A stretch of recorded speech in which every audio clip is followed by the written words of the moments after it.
कराची के इलाके मंगोपीर अजीज़ बरोही गोट के मदरसे में मुअल्लिम का तालिब इल्म पर इंसानियत सोच तशद्दुद, डंडे मार मार कर सर की हड्डी तोड़ दी। पुलिस ने मुलजिम कारी अल्लाह बचायो को गिरफ्तार कर लिया।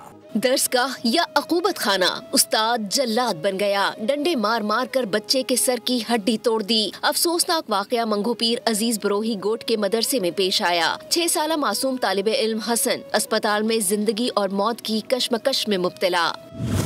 वालिद का कहना है कि बच्चा हंसते खेलते मदरसे गया था, उस्ताद ने बदतरीन तशद्दुद का निशाना बनाया।